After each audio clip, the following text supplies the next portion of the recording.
I'm Holly Constant. And I'm Maddie Hockaday. We really love Parks and Rec, and we really love behind-the-scenes details. So we're researching everything from DVD extras like deleted scenes and commentaries, plus interviewing cast and crew who actually worked on the show. We also bring on guests and friends to geek out about everything parks. So join us, you tropical fish. This is literally the best Parks and Rec rewatch podcast. We're your park pals. There's a park and some pals, and there's also therapy too. Well, I don't want to jinx anything, but I feel like this is going to be like a short and sweet one. Not really, but like it's going to be shorter than our usual 2 hours because I feel like it's a very straightforward episode and there's not many guest stars. And if there was guest stars, it was only like a line or two. And that's obviously not including Jamm because that's he's not, I mean, I consider him a guest star, sure, but he's like a huge character and not just like a one-off day player, which, that's not a shade thing. Obviously, if you know me at all, you know that that's not a shade thing because I love our guest stars. But yeah, I feel like there wasn't much craziness happening. So we're really just introducing a new character and getting their dynamic set up. But yeah, so I hope that it's, short and sweet and you can get back to your baby. Yeah. Yes, thank you. Okay, go ahead. I was just going to tell you because I wanted to tell you when we were together. I don't know if you caught any of the Olympic opening ceremony yesterday. Oh, I saw Celine Dion. But oh my God, I know, heart-wrenching. Dude, I cried. Beautiful. I know. She was perfect, wonderful. The pianist that was like moved almost too was like by her was extraordinary. Oh my gosh, loved it. Yeah. But it was on in the background. I went to a friend's house last night and they had it on in the background. And I did see some of I kind of want to watch the whole thing because I feel like there were some really great performances that I didn't catch. We watched it from beginning to end yesterday. And I enjoy the Olympics. It was the best one I've ever seen in my entire life. I don't think they've ever done an opening ceremony outside of the stadium. Wow. Where they light the cauldron. It was just like every second you're like, wait, this is getting better. And they just were like so great about here's our culture as a country. And this is what you're entering when you come here. Like, and we're proud of it. I mean, to anybody listening out there, I think you can rewatch it on Peacock and you should because, oh my gosh. And you have so Peacock good. because you watch Parks and Rec. So absolutely. Plug. And the fact that they were doing it all in the rain too was incredible too. And kept it going. They turned an entire bridge into a catwalk for a fashion show. Nuts. I saw this meme. It was so freaking hilarious. It was like saying like the fish in the river right now. And it was like this person or like the fish in the Seine River right now. And it was like something, I can't remember if it was a creature or if it was a person like waking up and being like shocked and like, what the fuck is happening? And I was like, that's so real, I bet. That is very real. Oh my gosh. Because I can't imagine, like, can you imagine the vibrations? That's a nerdy thing to think about, but like, that they're but feeling. True. Yeah. Yeah, but true. So much movement because they had other stuff on there other than just the boats with the athletes. Yeah, totally. What was your favorite part? Like, what should we all keep an eye out for? Oh gosh, what a great question. There was a moment. Okay, so I don't want to spoil anything, but there's a very wonderful American artist that performs. Okay, and then right after they perform like a Broadway jazz routine, they go into the can. There's a little bit of time between them, right? But the can, and then it goes into, what is it? Do they do like opera? I don't remember what they do. But then they go into metal. Oh. And they have all these headless Marie Antoinettes in the windows of this huge like chateau looking building and this metal band playing. And you're just like, how many different genres are we gonna hit? And you're also just like, how cool is this that they're taking every facet of everything? So was it all the same person? Great. In for what? In that little like montage? With the running dude or what? With the like you said, an American singer first, and then it was the metal band and stuff. Was it all the same like people, or it was just like one right after the other? No, yeah, it was one right after the other, but I think they introduced some countries in the middle in between each one. But but they were all in different parts of the city. Okay, gotcha. The reason I ask is because Brett actually said, my brother-in-law said that he loves metal music, and he said that one of his favorite French metal bands played. So it might have been them. I'm assuming that's who it is. Yeah. Yeah. So that's awesome. Okay, well, I'll have to keep an eye out. Yeah, do it. Take a look. So good. Anyway. Amazing. Yeah. Okay. All right. Well, season 5, episode 3, How a Bill Becomes a Law, written by Dan Gore of Brooklyn Nine-Nine fame, who we love, and obviously everything else ever, and directed by Ken Whittingham, who has done so much incredible work. He has directed a lot of Parks before, too, so great team here.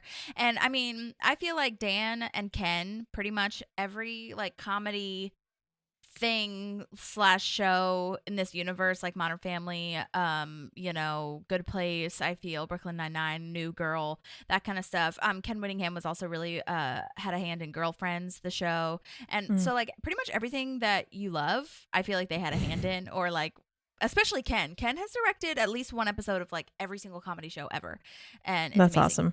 So, yeah, great team. But since I feel like I've talked about both of those guys like ad nauseum, and usually I do a whole thing, but I feel like with these, I don't really need to do multiple like summaries about them because we've talked about them so much and we love them so much and we know who they are. So I think I'm just ready for a summary whenever. I absolutely love it. I think you're right.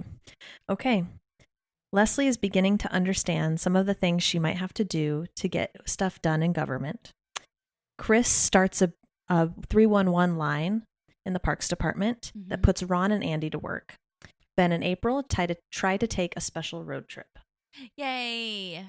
I know. Yeah. Yay. See, I feel like it's very straightforward apart from like introducing these new character dynamics. Oh my God.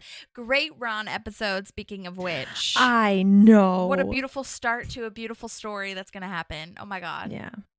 I'm so excited. These guest stars, like the actual actors themselves, I mean, they are so phenomenal. So phenomenal. I cannot wait to dive in.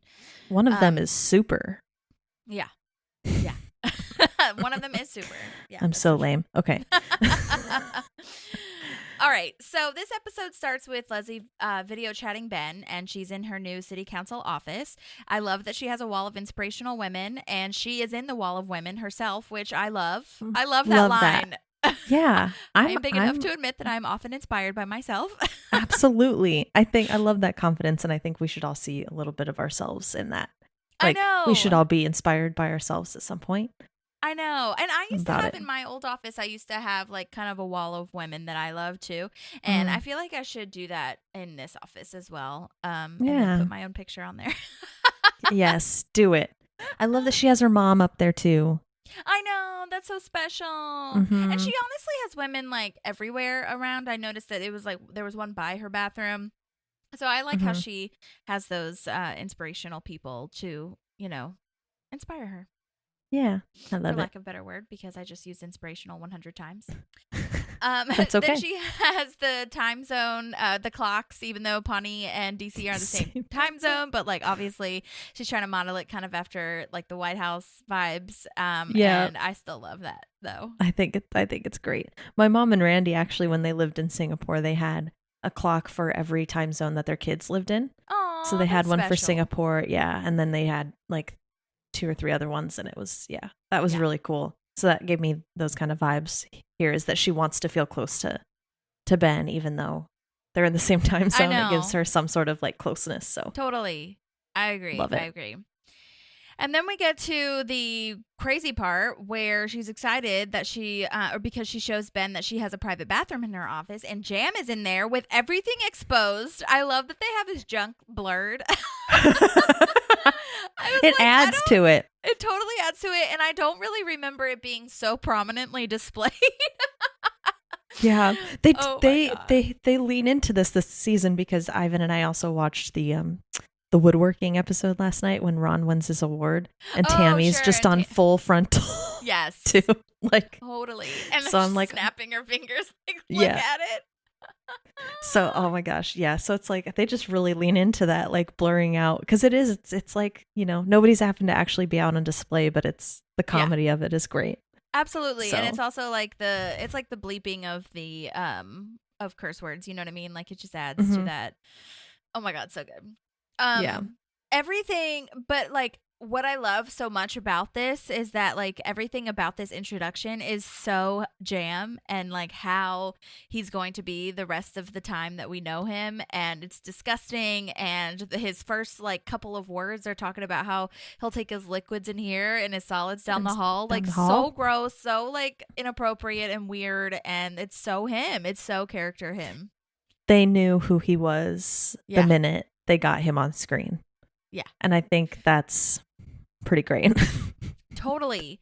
And I mean, reminder that last time in Soda Tax, we when everyone was voting, Jon Glaser's character of Jamm was technically there, but it was played by a different actor, and he was not Jamm. So yeah, they did not have him like fully formed then, but now he is just like ready to go. it's him. Yeah. So off to the races immediately. Oh my God.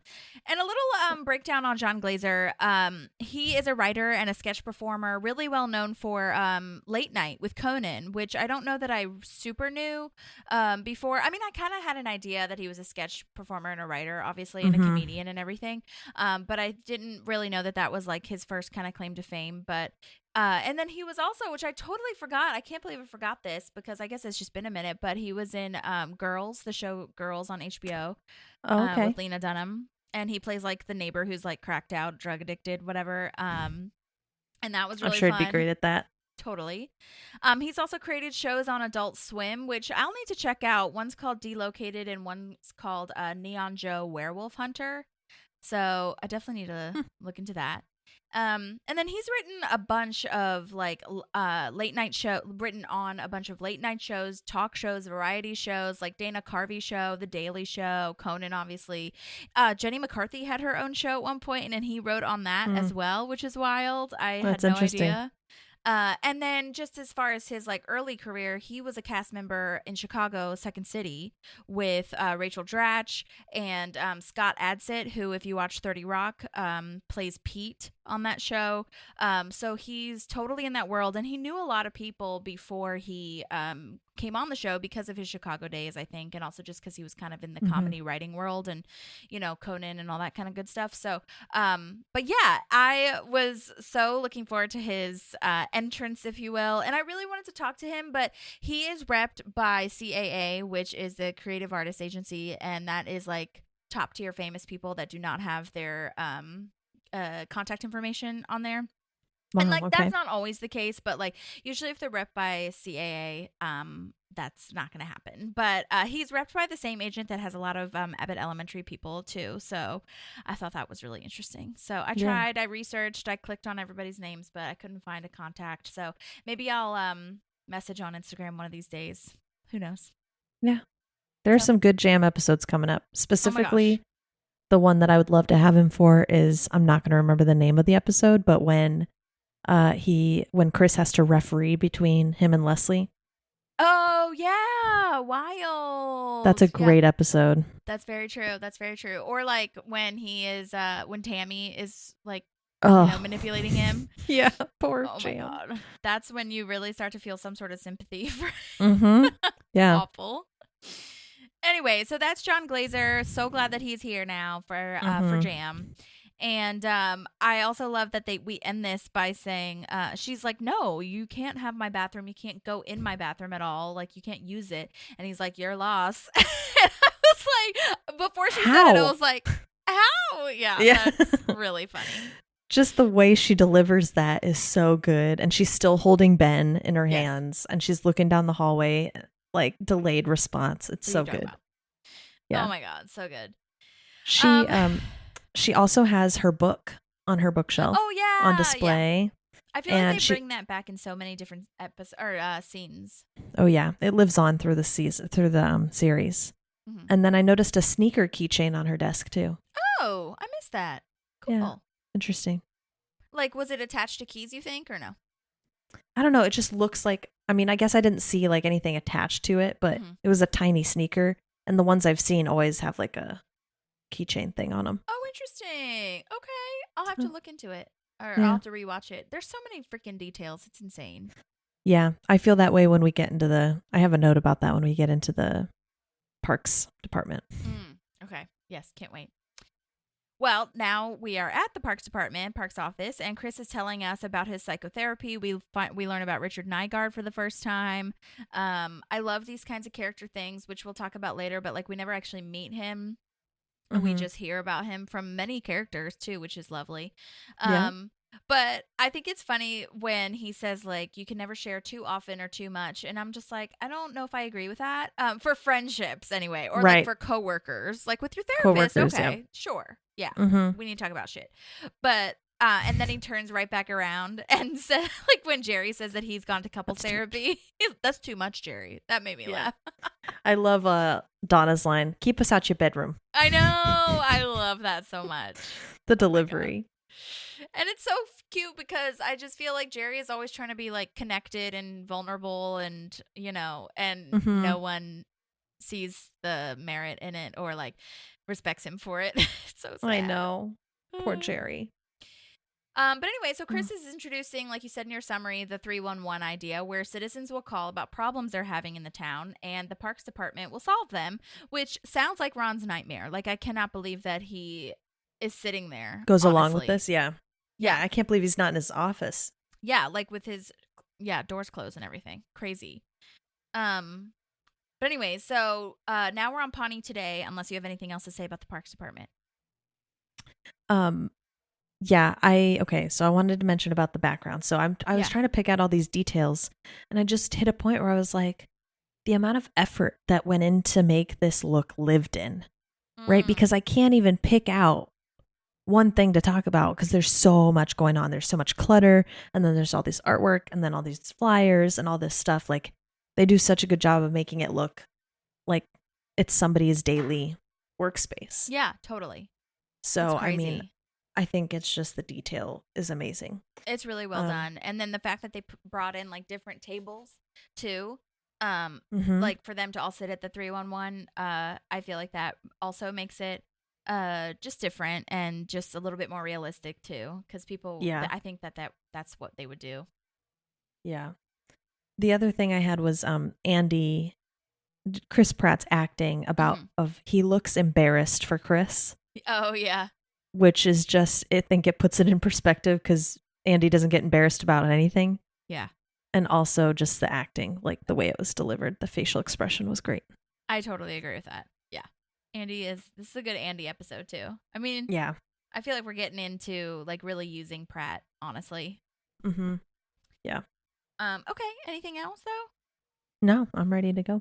Okay, awesome. So like I said, we're on Pawnee today now. Joan is back. Love Mo Collins. Oh my God, so into this.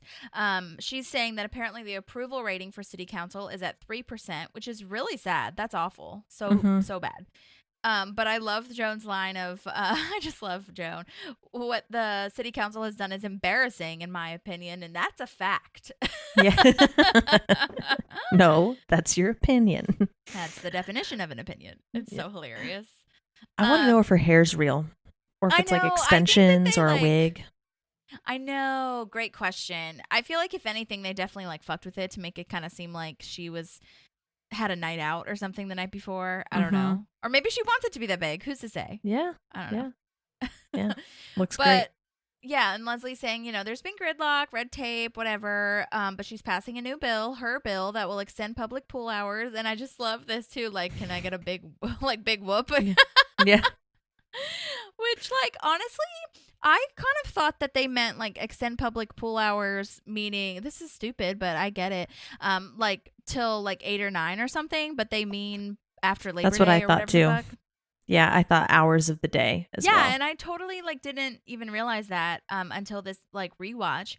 And I agree with that. Okay, it is hot as hell, especially I think it should be like location based because now I feel like here, especially or in the South or a lot of places, it's like hot until October, okay? I feel like Labor Day is not enough. No. I agree. Especially like apartment buildings or well, I mean, actually that's a lie. I was going to say especially at apartment buildings and not just public pools, but honestly public pools too because people are always looking for things to do with their kids. So, Anyways. But I think it's cool, and especially because, well, first of all, she's like talking about the community and everything, but also I like that they brought that little shot of her at the river cleanup from the first episode, because she said those were the office hours, and if people had issues, they could come to her there. And, you know, someone from the Porpoise team came and talked to her there, and I thought that was really great. Yeah. Yeah, I love it. It's like a full circle moment. Yeah, totally. And I mean, you can miss it. It happens in a blink of an eye, but I really like that they added that in. And then, you know, now she's in her office, in her city council office, with the swim team that she's making this bill for. And this little girl's really cute, with Leslie like shutting her down as far as like, what's your greatest accomplishment? Wrong. Your greatest accomplishment is this, you know? Yeah. 4th in the county swim meet. Yes. Yeah. Which is like great, you know? Yeah. And I just love that Leslie like shuts it down and doesn't even say like, well, that was great, but also now is the time when your greatest accomplishment is coming true, you know? Yeah. But it's worth mentioning also, first of all, that this little girl's name, well, she's not, I'm sure she's grown now, but her name is Haley Soul, and she's been in Criminal Minds, and she was in the Wet Hot American Summer with Amy Poehler, actually, which I think that was great. Yeah. So that's really fun. And then Leslie doing the porpoise call, which is like the mascot or whatever. Oh my god, I love that so much. Yeah. Yikes. Yeah, it's very awkward and weird, but it comes they back all look uncomfortable at the end, which is nice. Yeah, they're uncomfortable. Yeah, I know. It like a form of solidarity. It's really nice. I know. I also love the ending. Okay, everybody leave. Yeah. I really love her saying that. I want to say that to people. Do it.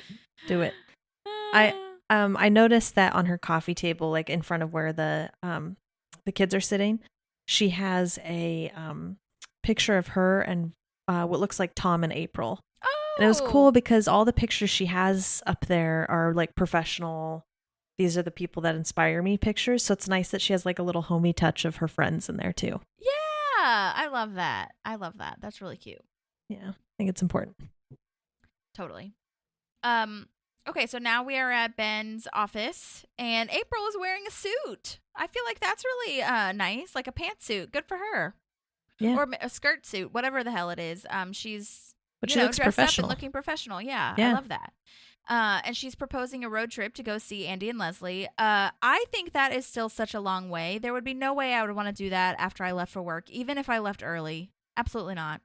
How many hours did they say it was? 10? 10. Yeah. Yeah, man, because even if you're leaving at 3, you're getting there at 1 in the morning. Yeah, and I was like, I mean, I guess I get it for like a weekend, but like my mom, the reason I'm so like into this is because my mom makes that trip to see me. It's 10 hours. Wow. And we just recently had her, she didn't do it this one time because she stayed later and wanted to get home, but we just recently like, she started stopping in like halfway, like at a hotel, and it makes such a huge difference. As far as like how stiff you get. And if you're doing it by yourself, like you're the one driving the whole time and whatever. And yeah, it's just insane to do that for only a weekend to me, but also, like, I didn't even look that up. I know Pawnee's not real, but I guess we could do, like, Muncie it's southern to, Indiana. Yeah. D.C. Yeah. Let's see. You know, it says 8.5 hours. So I guess that would make sense if Pawnee was a little bit further from Muncie. But anyways, yeah, there's a lot of places in Central America, not Central America, you know what I mean? That are like 10 hours away from everything else. Yeah. But anyhow, so I just thought that was worth mentioning. But that is nice. And then Ben's line of jam out to some sweet tunage. Oh gosh, Ben is just cringy in this last couple episodes. Yeah. But I like that we're showing who he is and like his, it's self. He never really, he definitely like matures in certain ways, but he never loses his dork side, and I love it. I love that too. Yeah. Also, we learned that Ben has a sister. I think for the first time, I feel, because he says that line about April's the sister she never had because he never had because the sister he did have is not like insane, creepy, yeah, scary. That's interesting. Yeah.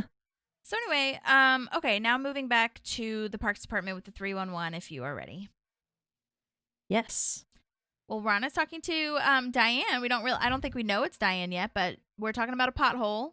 And so that's exciting. And Jerry can't get his phone to work. And I love Donna's joke though, and like how funny she thinks it is of like, call 311. Like to get IT there to fix Jerry's phone. I thought that was really funny.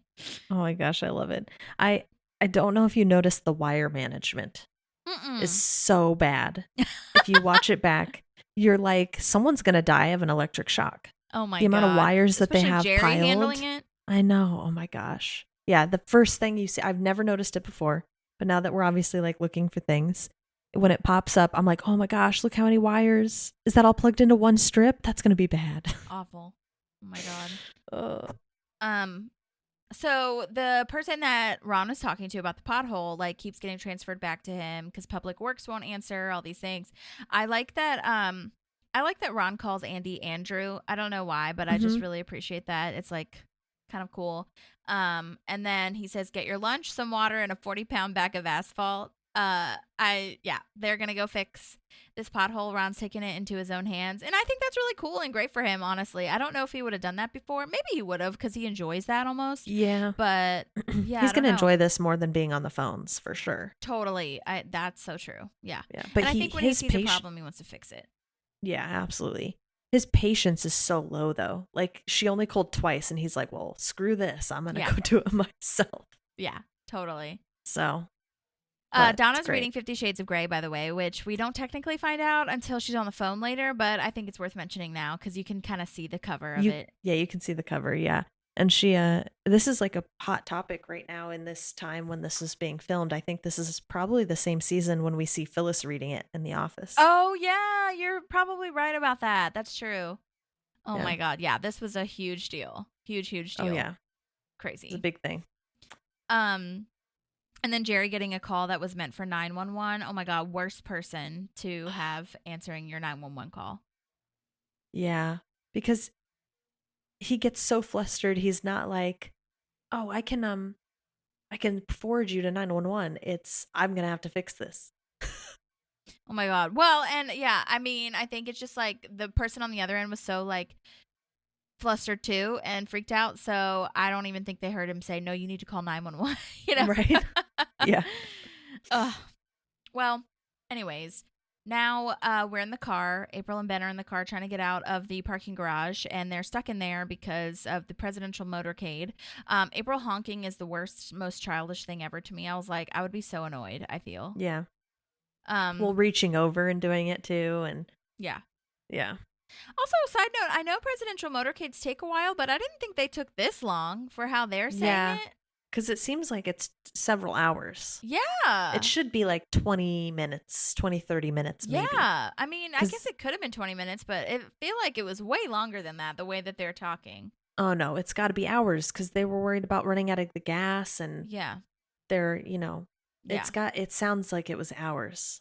Yeah. But we got stopped because Biden was in town last September, and I remember we sat there for probably 15, 20 minutes because they blocked the road off well in advance before he's going to actually drive by. Right. But yeah, we were not there for that long.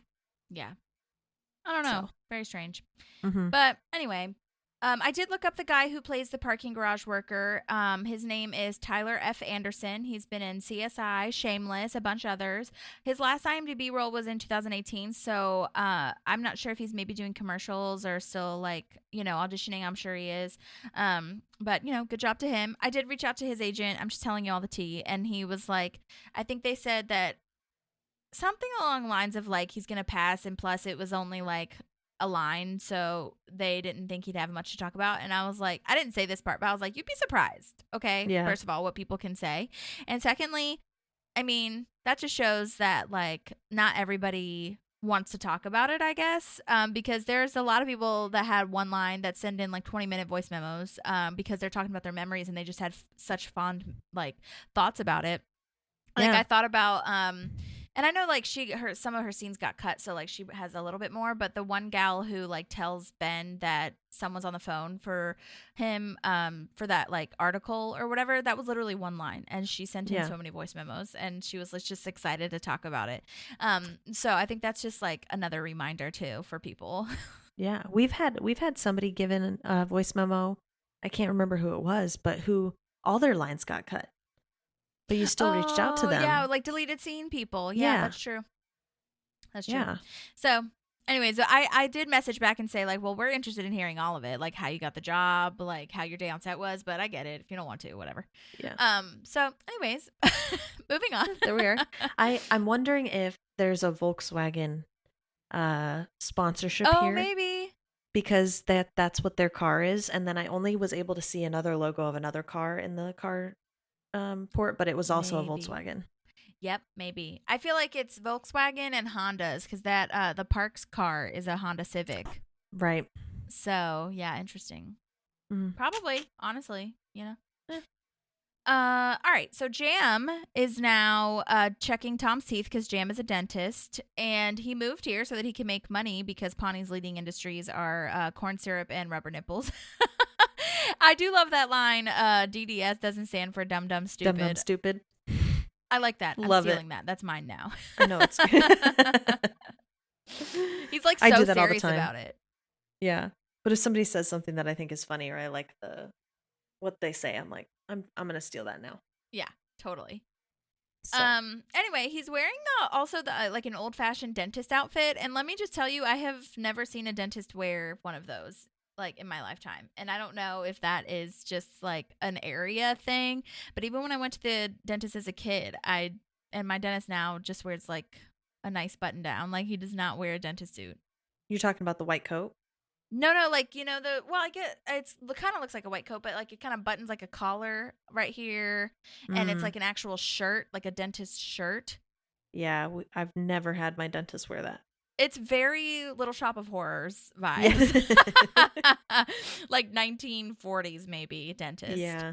And I just think that's funny that he was wearing that because I've never seen someone do that. It's kind of on brand for his character though, too. Like, you know, because part of me is like, did they make the decision to make it like very apparent on screen that he's a dentist? Maybe. Or is it also just Jamm is like proud to be a dentist and so he's like leaning into it? I think it's Jamm's decision. Yeah. I don't know. I just thought that was interesting / worth pointing out because I was like, I have never, you know? Yeah. But anyway. Yeah. The reason Tom is there, though, really, is because he wants to join the Pawnee Smokehouse, and Jamm is a part of it. So he's trying to get in there by being friends with Jamm / getting his teeth done. And I love that Jamm just thinks that cigar cutter is just a gift. It's just his. And, like, even though the initials are clearly not his. Yeah, it's uncomfortable. Yeah. And then I think Tom's like mentioning this as kind of an aside, saying, you know, are we good on the bill for Leslie? And Jamm like drops a bombshell that, you know, it's probably not going to happen and he doesn't want to do it. And that's, you know, so Tom has to go back and tell Leslie now, which sucks. Right. Well, so it was like he probably wasn't even going to tell her then if Tom didn't ask, right? Oh, yeah. No, absolutely not. He wasn't going to warn her. He was going to blindside her. Yeah. Which is stupid. Yeah. Anyway. I love that Tom has never gone to like a smokehouse. Oh, yeah, totally. Like, he's put money into like getting the cigar cutter and all this stuff. Classic Tom too. He's just like, well, this is elite, so I have to be a part of it. Know what I mean? Yeah. Has to be part of my brand. Absolutely. Oh my god. Okay, so Leslie is getting a perm now. Oh my gosh. Yikes. And she's when the so Anne's excited. Away, the mice get perms. I know. That's so hilarious. In the deleted scenes, it did say that Anne was away with her boyfriend, which I don't know who the boyfriend is, but apparently she has a boyfriend in this episode. And yeah, Rashida Jones is not in this episode. I did not look up what she was doing, but I feel like there was a movie happening that she was in around this time. So it could have been that. Could have been. I'll have to do some more research on that. Because what year was this one again? Like how a bill 13? Let's 2013, 2014? It doesn't tell me. Or was it 2012? Original Or could be October 4th, 2012. Yeah. So I'm sure that like, and I feel like this was during the time, wasn't like this the time when Rashida was doing like I Love You Man and all that kind of stuff? I thought I Love You Man was earlier, but I could be wrong. Was it? Oh, I maybe thought so. Oh, okay. Yeah. I Love You Man was 2009. You're right. Celeste and Jesse Forever was in 2012. So maybe she was shooting that. That's the one where, what's his ass is in it, right? Andy Samberg? Is it? Or What's the name of it? Celeste and what? Celeste and Jesse Forever. Yeah, it's, and she plays like, yeah, it's Andy Samberg. Uh-huh. I love him. Oh yeah, and Elijah Wood's in it too. Frodo. What a cast. Oh my god. So, and I feel like she was shooting quite a bit at that time. I mean, she does something like literally every year or like multiple things a year. But anyway, so Leslie's getting a perm, and I love this little moment too, where she's like, "Have you ever given someone a perm and regretted it?" The hairdresser's face is perfect. I know, it's so good. And side note, I love this detail. This hairstylist is named Autumn Butler, and she is the actual hairstylist for Parks and Rec. Oh, I know. Isn't she such a good actor for that little moment? That was amazing. That's all her great. facial expressions and like the way that she has all, like just the way that she acts. I was like, that's great. I love that. Yeah. You got to think she's probably already comfortable with Amy though, totally. too. That's so true. that probably helps. Yeah. She was in the hair department of Parks from 2009 to 2015, which is basically almost the whole time. Not really. So that means probably she came out on the second season, maybe. Mm-hmm. But she also worked on Moxie, Amy Poehler's movie that's on Netflix, Spirited, which is Ryan Reynolds and Will Ferrell's like Christmas movie thing. Oh yeah. Some of the Fast and the Furious movies she also worked on, so much more, which is awesome. I think that's so cool that she got to do that and be on screen. Yeah, I love that. Anyway, so then Tom is now coming in and saying that Jamm changed his mind and is not going to vote for her bill. And I love this so much. Like when she's like, okay, we got to go. And Autumn is like, well, what about the perm? The perm must wait, Autumn. The perm must wait. And her name really is Autumn. Side note. Love it. All right. So now we're meeting with the swim team. Did you have anything before that though? Yeah, I have this note, and now my brain can't remember when it happens. Somebody, say it. We'll try to figure it out. Yeah, somebody says, I don't know how to answer that. Oh, Tom said, Leslie's asking Tom how she looks with the perm. Yes. Okay. And he's like, I don't know how to answer that because she looks crazy. I want to use that because it's nicer than telling the truth sometimes, and also nicer than lying because you don't want to tell somebody they look good if they don't. Yeah, fair enough. Okay, so now we're meeting with the Porpoises. One of the boys is like, oh my god, wait, so it won't pass. And that kid's name is Cameron Krugman, I'm gonna say is how you pronounce it. He plays Mason, and he did a ton of stuff, looks like, when he was younger. I don't know if he's still in the acting game right now, but he was really good. And then that girl again comes back, is so funny. My parents said you can't get anything done. Oh my god. But she is so funny. I just love this like bait and switch of like her being so positive to the kids, and then immediately jumps off the deep end and is like, okay, the bill is doomed, democracy is over. So and she drastic. has a perm while she's saying this too. It's just like freaking gold. Yeah. So well done. Yeah. And so she has this idea to get Milton's vote now, the old guy, and not Jamm's. He's super old. He won't even know what he's doing. And I think this is the first time that we are hearing Milton speak as well, because now we're getting to all the city council members. Dexhart's really, and Hauser. Dexhart and Hauser are the only council members that we've actually like spoken to and kind of have a relationship sort of with and the dynamic built, but we haven't really talked to Milton or know what his deal is. Right. I kind of wish though, and like, I mean, we'll get there when we get there, but they talk about Milton's background, and I kind of wish they did that for every city council member. I don't really feel like we get that with, I mean, I guess Dexhart, like, you have his sex scandals, so whatever. But, like, I'd love to know Hauser's backstory. Like, how did he join the city council? What was his deal? Yeah, seriously, because all we really see is him in situations where Leslie feels bad because she's like, oh, Councilman Hauser. Like, she's always doing something embarrassing. Yeah, because he's like the father figure for them all. Yeah. But anyway, so I will say too, because they're in Leslie's bathroom when she's trying to take her perm out, and I think that yellow marble stone thing, whatever the hell in the background, like decor, is very like cool for a government building. Just saying. Ooh, I'll have to look at it again. Yeah. I noticed that because I was like, wait, where are we again? And then I was like, oh, duh. It's this bathroom that's hers that we haven't ever seen the inside of before. So. Right. Anyway, okay, so now Andy and Ron are at Diane's house, and we're meeting Diane's kids for the first time, which is lovely. I love how serious Andy is, like so sweet and serious about taking this like really deeply when they say you have to ask permission to come to their kingdom, aka their lawn and their house. It's so cute. Yeah, he does so well with the kids here. Like, this is such a wonderful Andy episode because we're seeing the side of him that's actually thoughtful and...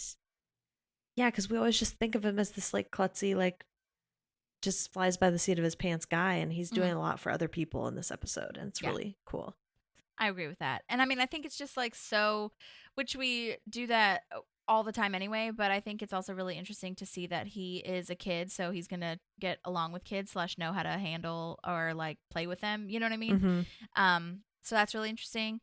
But yeah, like you said, I think that's a great point that this time he is also being like, you know, thoughtful towards what Ron wants / could see that Ron like wasn't going to do for himself. You know what I mean? So that's awesome. Yeah. Zoe and Ivy, Diane's kids, are played by Sadie Salazar, who plays Zoe. Salazar, to have that last name, oh my God, after Harry Potter came out. Can you imagine? Wow. That's a great name though. I know. Love it. And then Ivy is played by, gosh, I want to say, I wrote Ryan Lee, but I feel like that's wrong because that's a boy's name, but maybe it is a girl's name. Maybe Ryan. It could be a girl's name because I love when a girl's name is not really that, you know what I mean? Like it can be, you know, both genders, all the things. Yeah. Rylan Lee. Rylan. With an L. Rylan Lee. Okay. That not only the boy's name thing, but I was like, I feel like I would have remembered that because that would have been really cool. Right. Either way, sorry about that. Rylan's a cool name too. Yeah, and you know, I love, like I said, I really love when like a typical guy's name is a girl, like Casey, Morgan, like those kinds of things, or Elliot on Scrubs, that kind of thing.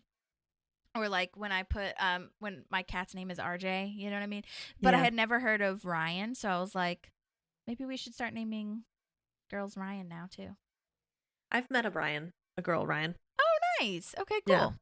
If you are a girl Ryan, write in, please. And I'm so sorry that I assumed the other thing.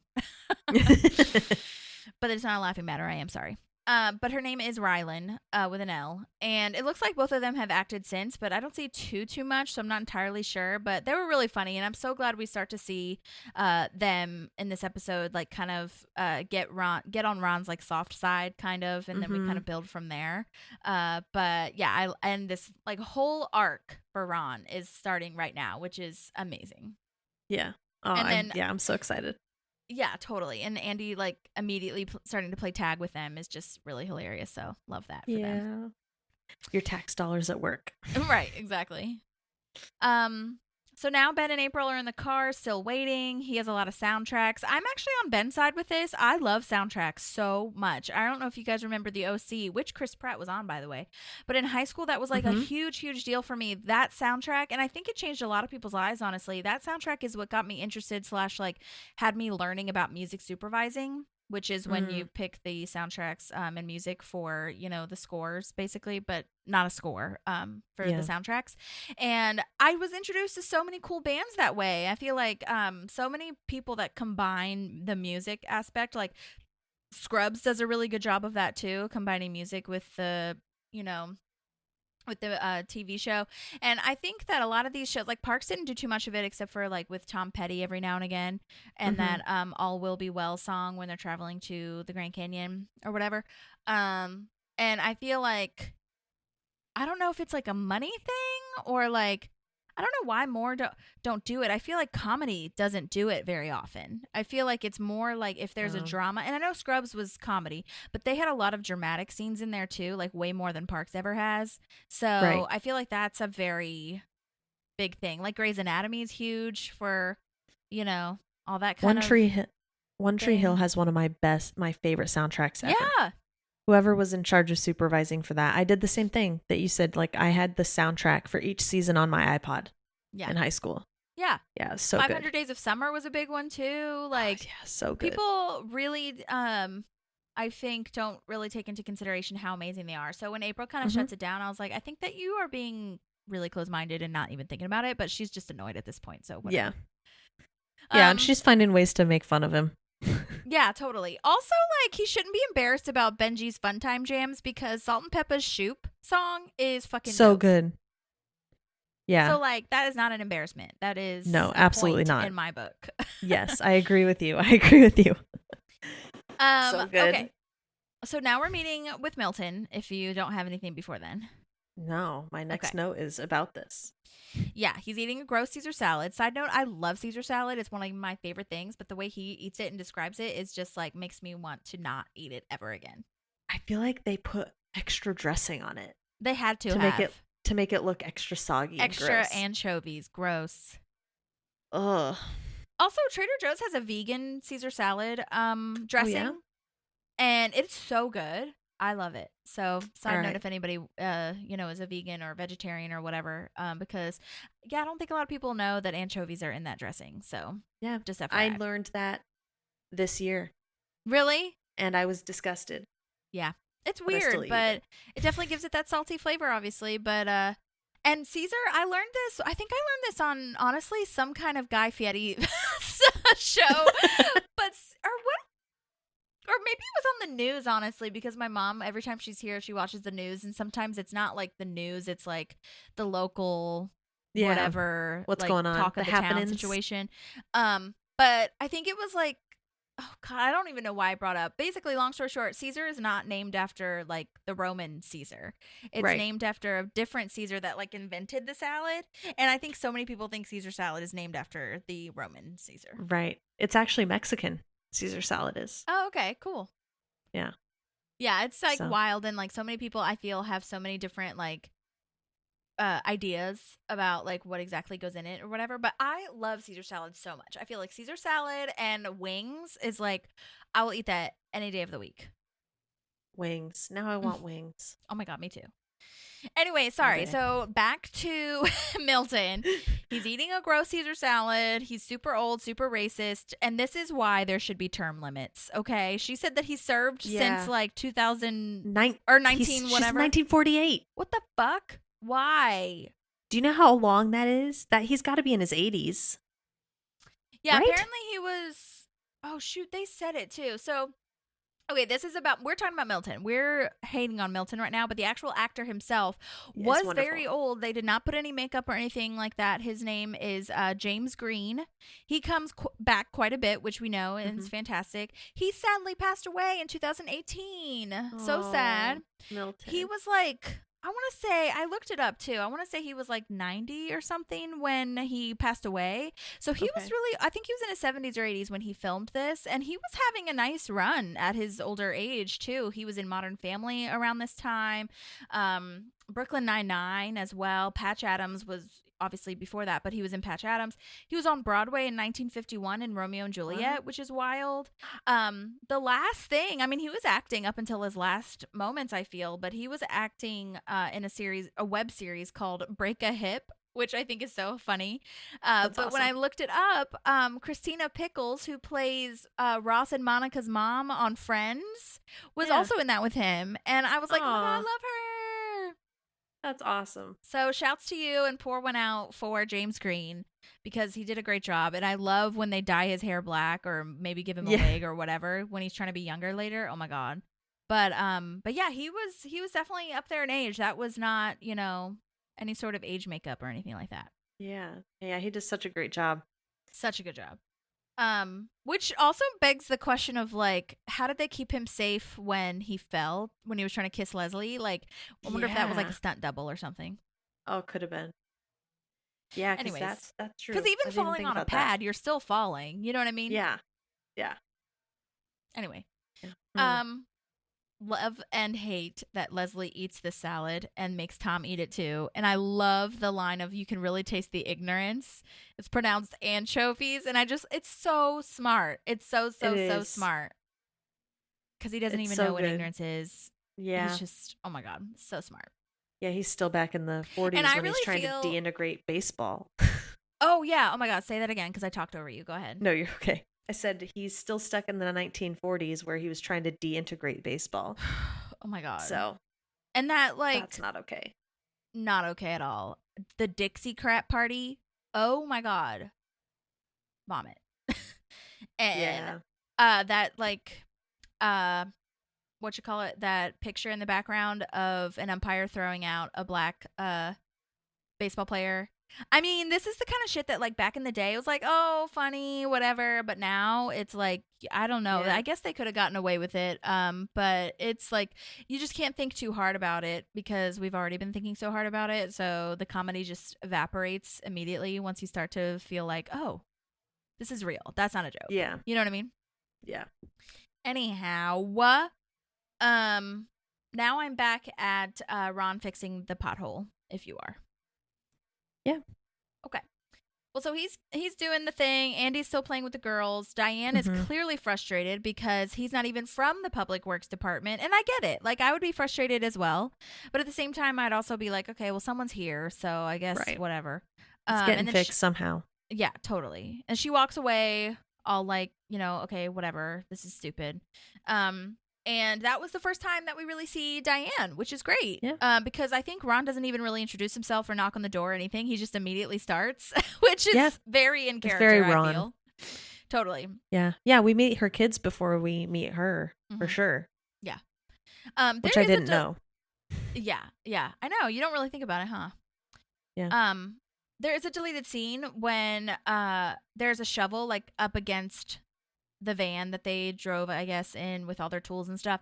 And Diane gets really mean and says, drop it to the girls, to one of the girls who's picking it up. And Ron, like, thinks she's talking to him. And he, like, immediately drops whatever he has. And that part's funny, but I did not like seeing that mean side of Diane like that. Because it was like a mean drop it to her. And I was like, I'm glad they cut that because that's not necessary, especially this early on. And I don't like that character building for her. And I mean, maybe I'm reading too deep into it because I think the point of that was to show how Ron can be like dominated, if you will. But that's not how it read. So I'm glad they cut it. It doesn't fit her level either, like her demeanor. Yeah. Like she is soft-spoken, like a strong woman, but doesn't have to raise her voice to be strong. Exactly. So yeah, she's I'm a glad very they took stern, that out. like, don't fuck around lady, which I love, but it's not yelling. Yeah. Love that. Well, we talked a lot about Diana, but let's talk about a little bit who plays her. Talking about your super comment. Yes. Diane is played by Lucy Lawless of Xena, Warrior Princess fame. Oh my God, that show was huge. And I do remember my parents watching it more than I did. But I was just like going back through pictures and clips and stuff. And she's like such a fucking badass. It's so cool. Yeah. I did not realize that she was from New Zealand. It's awful of me, but I did not realize that. I didn't know that either. Yeah, she has an accent. Wow, good job. Her American accent is great. Insane. She's also done a ton of voiceover work, lots of like animated shows and stuff like that. So that's so cool. And I'm kind of I don't know. Does she have an accent in Xena? I didn't even think to look that up. I didn't either. Because I haven't really watched it, so I don't know. We might have to do a recap. But either way, she's from New Zealand and she has a cute accent, and that's that. Yes. So we love it. Now Leslie's still trying to reason with Milton. He can't name all of his grandchildren. He just keeps naming the same fucking people. I love that Tom is from Iceland. Yes. What well country done. is he from? Iceland.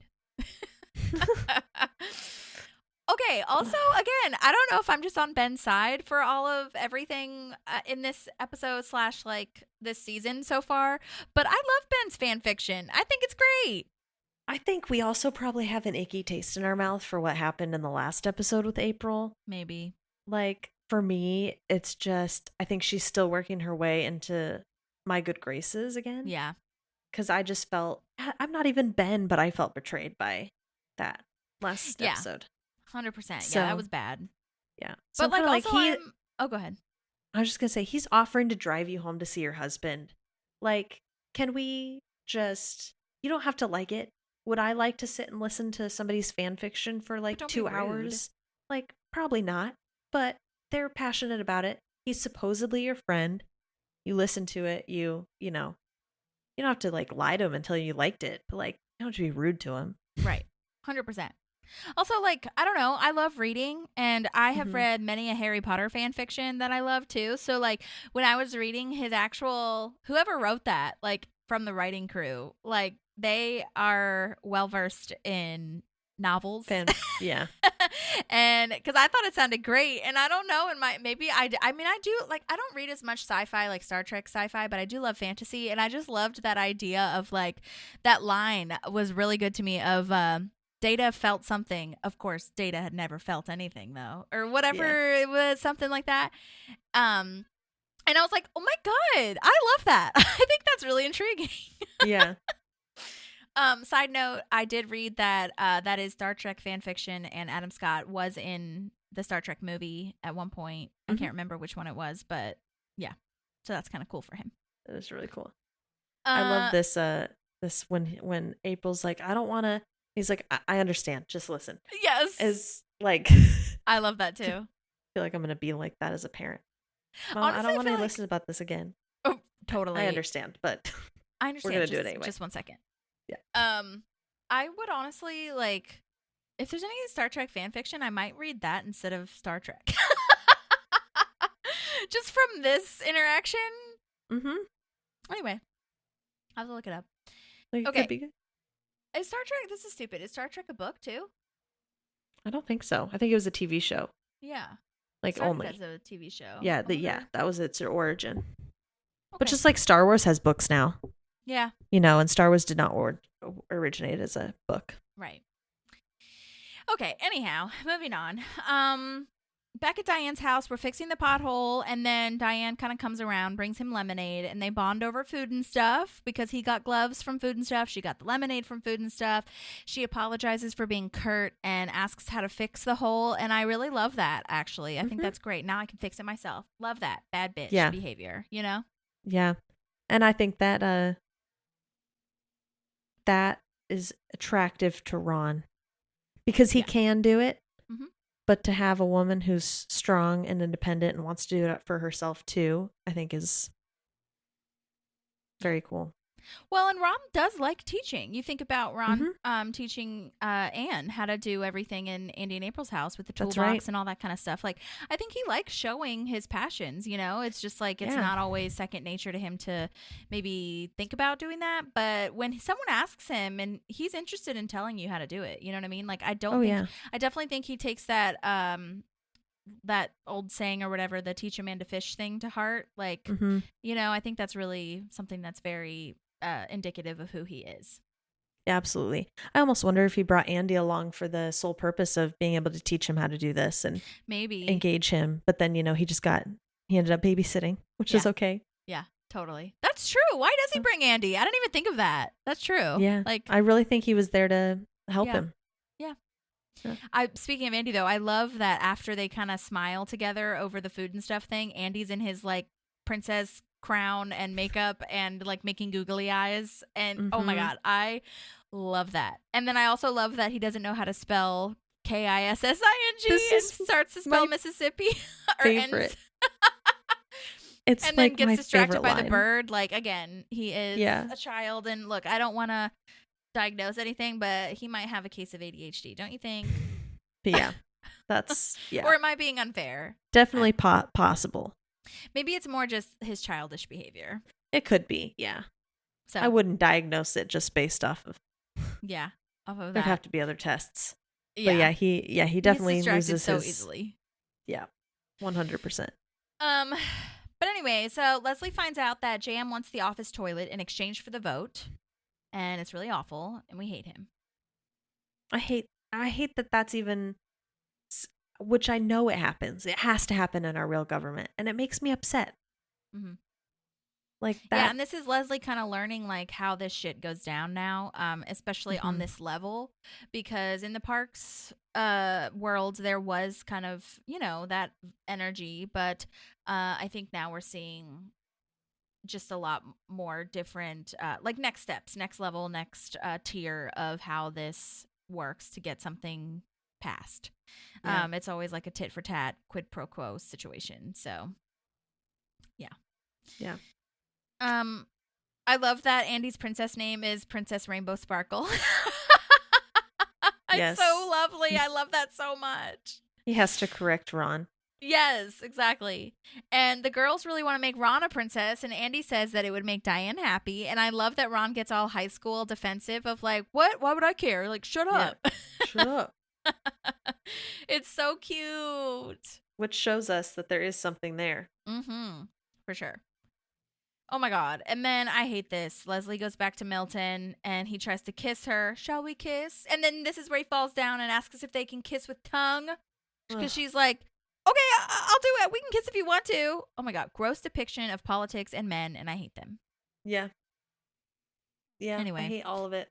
And I don't really remember why this. Isn't this brought up? Like, you said what? That's Sorry. not. Why is this not brought up? Like, this is not okay to say, if you kiss me, then I'll give you my vote. That's awful. Oh my God. Insane. And I bet Milton has been operating that way forever. Disgusting. He's comfortable enough to bring it up, so yeah, I think also, that's the first time. Good riddance. Go to the hospital, get fixed. Like, we don't need this vote. Right. I don't think I really realized or remembered that he gets wheeled away like in a gurney. Like, I don't remember that happening until this rewatch. You know, I thought it was just agree. oh God, okay, we'll help you. You know what I mean? Yeah. Let's get you up. And then he's like, she tried to kiss me. Oh my God, hate this. Yeah. Well, anyway, Leslie wants to postpone, and Jamm is being stupid. And Tom says, take the easy way out. It's so easy. Just give him what he wants. Yeah. I love that, too, this whole thing between Tom and Leslie of, like, she says she hates the government and then immediately takes it back because he's like, you don't mean that. God, Tom, you know me so well. Love that. So good. And now we see that back at Diane's house, Ron does give in. And I love that the girls are like, more rouge. It's so funny. And Diane laughs so hard, and Ron takes such offense to it. And it's kind of sad, but it's totally, like I said, it's total high school. But also just in general, like when you have a crush on somebody as an adult even, like it's embarrassing because you thought you were doing something cute that maybe she would like, and then she laughs at you. And And it can be so discouraging. Yeah. So discouraging. True. Oh my God. I also love that is such comedy gold too. It's kind of like, it just reminds me of like when Wayne Wilson, I think is his last name, Wilson, for Dwight. He talks about all the time the commedia dell'arte or whatever it is, like, the really high artsy form of acting, like kind of like well, I don't want to say clown, but kind of like, clown type leveled up clowns, if you will. Oh my God, I don't know how to describe it, but basically that's kind of what this reminds me of, with his like hard face, hard acting with this makeup on. It just reminds me a lot of like that juxtaposition of like the two theater masks of like the sad face and the happy face. I just thought that was really lovely. Yeah, that's a good point. That's interesting. Yeah. Okay, so now we're back with Ben and April, and the cars are finally moving. The motorcade has gone. They're trying to get out of the parking garage, and they ran out of gas. I totally feel this, screaming and honking. That would be the worst. I would do the same. Yeah. After sitting there, which I agree with you, I don't think we're sitting there for 20 minutes. There's no way. Yeah. Like, it feels like hours. And then to be like, now we can't go anywhere because we ran out of gas. Cool. Awful. Hate it. Councilman Hauser comes back, which is lovely, and has a little moment. And then the porpoise call comes back also, because we're now in City Hall, voting now. And Leslie is stalling for time because this porpoise call that they didn't used to do, like you said, it was like this solidarity moment. And she's now trying to negotiate / bribe Jamm. Ethel Beavers is hilarious also, of like, fine, because she makes her read the whole bill. Yeah. Also, like, she gave him way too much. The toilet was enough. Okay? You did not need to get Invisaligns and the parking space. I just said that I wrote the office was more than enough. Yeah. For a vote on this. That's insane. Hate that. Yeah, she shouldn't have given up more. Yeah. I agree. I totally agree with that. There is a deleted scene where at the pool, when they're like, filming and talking to the, saying that their bill passed, she's wearing the Invisaligns. And I'm kind of glad they cut it because it seems weird. But yeah, she can't really talk through the Invisaligns or whatever. And I get that that's funny, but yeah, we didn't need it. I hate Jamm. Yeah. No, I mean, it makes me so upset because, I know she's doing it for the kids, but the kids have to know that sometimes you don't win either. Yeah. And that's okay. I'd rather you win without having to forfeit, everything. Some morals. Yeah. Yeah. I mean, I understand exchanging the toilet / the office. Like, I think that's like, but I don't think you needed to do the parking space too and the Invisaligns. Yeah. Or I would even understand like the first two, but the Invisaligns, too much, sir. Too much. Well, because that's personal gain at that point too. Yeah, that's true for him. Like monetary gain. It's not just I get to park in a better spot. It's like she's gonna pay my office. Yeah. So anyway, so now we're back to the Parks Department. Donna is explaining over the phone the 50 Shades of Grey moment on the 311 line. Ron somehow knows how to deliver a baby. Yeah. It honestly does not surprise me. I know. I'm sure he has at some point, like on the farm or something, Yeah. And I love that Andy is like really honest and just telling Ron, like, you're being stupid. Diane really likes you and you should do something about it. And he's like, whatever, I'm not going to, blah, blah, blah. And it's really lovely that we are pointing out, I think, that they show that little moment of, Andy riding in the asphalt or whatever. Andy, is responsible for a lot of this. And Chris is, too, in a way, because Chris started this whole situation. So it's really interesting, I feel, for these two characters to kind of get some credit where we don't normally see them get credit in this kind of way. So I think that, Chris, doesn't super count just because, he wasn't doing it for any reason other than, his therapy moment. But, it does start something. So, yeah, absolutely. And it's I like that Andy knows Ron well enough that he said, hey, I know that you like her, but then knew he wasn't going to do anything about it and took matters into his own hands rather than waiting for Ron to kind of step up. Yeah, I agree with that. Yeah, so it's showing Andy's understanding of his friends too and putting them first, and it's nice. Yeah, totally. So now we're back at Ben and April. They're laughing together, which is new, and I like that Ben is fucking with her too. There is a little bit of a moment where, if you really read into it, it kind of seems flirty almost. Well, for me, it did. I was like, the way she's looking at him, I was like, this is weird. I did not like it, them laughing together. It seemed strange, but I liked the end part when he's fucks with her and is like, how does it feel to be messed around with? Because she's like, no, we're not going. Yeah, we are going. So that part's friendship to me, their own certain brand of friendship. But yeah. Interesting. I'll have to watch back because I think I kind of know exactly what part you're talking about. But yeah, I think when they're doing that whole thing of well, I'm glad it was a great road trip. They're having a sarcasm moment and they're like, yeah, at least we got to spend whatever together. And it's 100 degrees outside. And then he's like, yeah, so fun. And she kind of laughs and does this little look to him. And I'm like, that's weird. I that's totally just me. I don't think that, obviously that wasn't supposed to happen at all. I was just perceiving it weirdly because it felt so new to me that they're laughing together. That's fair. But I'm glad that they have a friendship bonding moment now. Me too. And him offering to pay for flights. Yeah, that's what I was going to say. That's crazy and so nice. Yeah. Well, now Chris says that they have very happy citizens and Diane, well, we don't know it's Diane, but a citizen is out in the hall to thank him personally. And Chris is congratulating everyone on the hard work. And then I love this. Diane asks Ron out and it's perfect. I feel like when I was watching this, I don't know why, but I felt like I got emotional for Ron almost, where I was just like, oh my God, this is a healthy start to a relationship and not a Tammy vibe, any of the Tammys. You know what I mean? Yeah. He's not being bullied into anything. It's completely his choice to enter into the relationship. Totally. And I just love... Oh, go ahead. I was just going to say... You're probably about to say the same thing. She's a strong, independent woman, like the other two Tammys were. But it's a healthy strong. She wants to be his partner, not derail him. Yeah. And I think it's a truthful, not manipulation, you know? And it's so I just love that line too of like how, well, not that line, but just that whole energy of how honest and that whole spirit of like, I'm a single mom. I'm a whatever. Does she say that she's a vice principal? I don't think so. Mm-hmm. Or does she? Okay. Where she says that, she's like, I don't screw around. Does that freak you out? Like, I just love how straightforward she is. And that is so attractive to Ron and to me and to, I think, a lot of people of like, this is what it is. Take it or leave it, bitch. And that's what he needs. Totally. And I love that he's like, okay, great. And I like that she kind of plays with him a little bit of like, I hope you're not the kind of a person that needs like the lady and like man that needs to ask out the lady and like kind of rolls her eyes or whatever. Because I think that's what he does too to people. Mm-hmm. And I love, again, that little like playful banter of like, it'll be casual. No need to wear makeup. I love that. So good.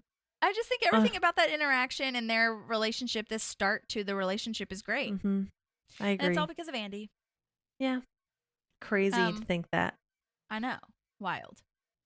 I love that Ron gives that little like silly smile though in his talking head of like, I will admit the 311 program did like have its success or whatever. And then he smiles. It's so cute. Gosh, He's so I love it. smitten. I love it so much. Love it. Okay, well, now we are at the pool, and Leslie's explaining how the bill became law. I don't understand, too, like, why she left her hair in the perm halfway. I guess because she was going to try to, like, fix the other side when she got to it. But I was like, I think for me as a curly-headed person, I was like, this is in my way. You know what I mean? Yeah. But maybe she just didn't think of it that way. Plus, it is funny to see. It is, yeah. It's funny. It's that little reminder that her date got derailed. Yeah, totally. And then Jamm tries to ruin everything, which is very annoying and rude and stupid. It's like he gets pleasure out of other people being unhappy. Yeah. And he's like, this is children, okay? They don't need to know the bullshit that you did, okay? Yeah. Don't bring them into this adult world before they have to. Yeah. Like, and I will say, I mean, as much as that's like annoying and I hate him, like I do feel like this character is not necessarily like pure evil. He's just like a little twat. Yeah. Yeah. I don't know. I mean, he is like really annoying, but I feel like he has like, I can actually laugh at his like stupidity almost, or like his like, I don't know how angry I get. Whereas like with Milton, Dennis Feinstein, like some of the other evil members of the world, even what's her name? Oh my God, what's her the soda tax lady? Like, I can just kind of be annoyed with them more so than like laugh at their jokes. Where I think that, and that must be, I mean, that is due to the writing, but I think it's also due to Jon Glaser. And I will say, even the soda tax lady, I feel like I can laugh at some of her stuff, but there, you know what I'm saying? I guess that's just a long-winded version of saying like there are just like pure evil people. Like I cannot get over Milton, cannot get over Feinstein, but I can get over Jamm, I feel. Yeah. Even though he's an ass, I just kind of think he's just a dummy, you know? Yeah. I think he lacks the social awareness because he hasn't had a lot of opportunities to be social and have healthy relationships. We see that more when we go on and it's like, I don't have anything to do tonight. He doesn't really have any friends or anything, you know? Yeah. Plus, they just like give him, and I'm speaking to him as like a full series. Maybe in this first episode, I'd be annoyed with him, but he's just like it's such a good illustration / commentary on just like dummies, almost like these like weirdo dummies that like never got any attention almost, and now he's feeling good because he makes a lot of money as a dentist and he has some position of power in the city council and whatever. And I just feel like it's just funny to kind of laugh at now. Even though he's stupid. I'm not saying he's not stupid. Okay? Yeah. But anyway, so I think that was, again, a long-winded version of saying Jon Glaser did a great job. Yes, he did. He does an amazing job of showing us Jamm. Yeah. And I also love that, like, silk satin, whatever the hell, like, jersey jacket thing that he's wearing. In the deleted scene, it's the dentist like logo on the back. So he has like his own dentist jacket. Okay. Fancy. Okay, and so anyway, back to what we were starting this with. Jamm tries to ruin everything and like tell the kids what really happened. So Tom pushes him in the pool to stop him. And I love that Tom does that, to be honest with you. And then everybody jumps in to cover for it, like Leslie says, 'cause it's fun in the sun. Everybody in the pool. Oops. And I don't know. he's a great right-hand man here in this whole episode. Yeah, I agree. You know, because we have episodes, right, where we see he like completely puts himself or the business he's trying to start ahead of his friends. And here he's really just loyal to Leslie. It's really 100%. Nice to see. Yeah, I love that. Because he kind of comes out of nowhere, too, which makes it even funnier. Yeah. And then poor Leslie, her curls. My perm. Also, have you ever jumped into a pool with clothes on? I think I have. I think I've been pushed into a pool. I don't think I jumped purposefully. I was trying to think of it when I watched them do it, because I feel like it happens in TV shows like way more frequently than it might happen in life, unless I'm not living the right life. But I don't think I've ever jumped into a pool with all my clothes on, like, purposely. I've been around pools, though, like 75% of my life with swim team and everything. Yeah. Like, and I lived at the pool in the summer. So I remember I don't know who did it. I cannot tell you the situation, but I remember feeling very heavy. Yeah. I guess I just like every time I'm at a pool, I'm already in my bathing suit. Yeah. Like I'm never around the pool in my clothes unless like one time I think I've gone with my mom before when like I wasn't feeling good or something. But other than that, like I feel like I'm already there. So good I don't know. Move. Anyway, I just You're thought safe. That was yeah. Just interesting. But I have heard stories of people in high school that had like their phones in their pockets and got pushed into the pool, and I was like, oh, that sucks. Oh, that does suck. So be aware. Yeah. Anyway, I think that was a great end to the way that the bill happened. You know what I mean? And I'm glad that it all passed. And I'm glad that I guess she, as the tag shows, now she has a pretty decent office, I would say. And she's showing Tom that they can wave across the courtyard together, which is cute. This is almost better anyway because she can see her team. Yeah. And she's, if she's closer to Tom, that means she's going to be like closer to Anne probably too, and all that stuff. And Leslie, this is really nice. This is Leslie's way of like paying Tom back for, what he quote kind of gave up, even though I don't think that Jamm would have allowed him into the smokehouse anyway. I don't think that would have happened. No, it wouldn't have.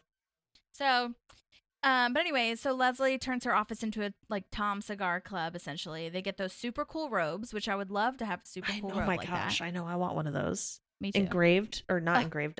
Embroidered with your name. Yes, like a little monogram moment. That. Oh, and then a throne-looking chair situation that kind of looks like what they would have at the smokehouse. I love her line. He's a punk, but I'm not worried about him. He's a punk. Talking about Jamm, I think that's great. It is. Yeah. And I just think it's so hilarious where Tom takes his first puff and he's like, "I do not like this." Yeah. He doesn't even know what it tastes like. Oh, I love that line. And I do too. You realize that he, kind of like I said earlier, he's put so much money and effort into this being part of his persona, and he doesn't even know if he likes it. I know. Yeah, he just thinks it's elite, and so he must be a part of it. Yeah. Also, it's probably super not allowed for them to do that in there. That's true. I didn't even think of that. Oh my God. So true. Yeah. Well, I still love the robes, and I would like one. And I was also going to say to Tom, I know that there are cigar shops that have those, like, they don't have the robes. I know what he wants. He wants more of the elite, like, membership thing. But most cigar shops have, like, big, poofy leather chairs and, like, the vibe that he's looking for. In fact, some cigar shops even have, like, bars, too. Like, so you can have your whiskey or scotch or whatever with your, cigar. So like I know what he's looking for, but like he can get that elsewhere. You know what I'm saying? And like a lot of those cigar shops too, like there are regulars there that are basically members anyway, so and you can get a discount if you sign up. So like you can just do that, Tom. Yeah. You have other options. Totally. I haven't I actually really like cigars. My dad smoked them when I was younger, so like I kind of grew up around them and I always liked the smell. And so like whenever there was like a bachelor party or like I remember my friend had a party and it was like very kind of like old school like jazzy type of vibes, and they asked me to pick up cigars because they didn't know what like brand to get. And that's why I know that about the cigar clubs, because like there's one across the street and I don't really smoke anymore. But yeah, it's a whole thing. So, I mean, you can definitely have that energy if you'd like that. Just saying. Yes. Yeah. But anyway, I mean, that was all I got. Do you have anything else? No, my last note is the line. That line. I do not like this. I do not like this. Yeah, so I mean, pretty straightforward episode, like I said, and I think we're just setting up all these dynamics, these new characters, which we're shaking shit up. You know what I mean? Like now that we have new environments, and love that Ron is getting an arc to kind of play with. So that's going to be really fun for us. But yeah, I mean, I guess all I can say is that if you haven't followed us on Instagram, follow us on Instagram. It's just Park Pals Podcast. Bonus pods are now free because I just don't have the time to be as frequent as I'd like to. And so I'm not going to make people pay for that, even though it was like mega cheap anyways. It was literally like 50 cents a day. So whatever. But I'll just do them whenever. And hopefully we can start getting some more guest stars on and stuff like that. Like I said, I did watch the deleted scenes for this episode, but there wasn't really enough intrigue for me to play them for you, so maybe there will be some next time, which honestly I'm kind of glad, because I think now we're getting to the point where, like, well, I might be speaking too soon, but now I think we're getting to the point where they know what they want to put in the show, and they know the time constraints, and we know who we are in season 5. So anyway, yeah, and don't forget to rate and review us. Share this with, somebody. Share this with your Parks and Rec fans, because we just want to grow the universe. And I don't think there's any... Oh, if you haven't seen Inside Out 2 yet, starring Amy Poehler, go see it. It's so good. I'm sure it'll be out on streaming soon, too. But love it so much. And it is, if you are an anxious person or put any sort of pressure on yourself, you will feel the feels. Oh, that's all I gotta say. Love it. It's great, and I love how they show things for the kids to be aware of them. It's so lovely, so good. I love the first one, so I'm excited to see the second one. Yeah, you'll really like it. I think that's all the things that I can think of that like Parks people are on. I usually like to think of other things that people are doing, and I'm sure they are, but I think that's it right now. I watched a show on HGTV last night. On Max with Donna. Retta hosts it. It's called The Ugliest House in America. Oh, yes. I have heard of this. Yes. Yeah. So that was pretty good. Yeah. Yeah. They're really short. So it's not like anything, crazy. Like Property Brothers is usually like 40, 45 minutes. Yeah. Fixer Upper is. But it's kind of like the House Hunters length. So get in there, and it's good background TV. And there's some things where you're like, who signed off on this house being built? Yeah, 100%. Oh my god. So yeah, HGTV is its own land, I feel. I love it so much. Makes me feel like I'm at home with my mom. Oh, that's nice. Yeah. Well, guys, thank you so much for listening if you've stuck around, and let us know if you have any questions. But otherwise, we will see you next time for season 5, episode 4. Can't believe that it's, season 5 already, but kind of can at the same time. So we'll see where it takes us. And thanks for listening. See you next time. Bye. There's a park and some pals, and there's also therapy too.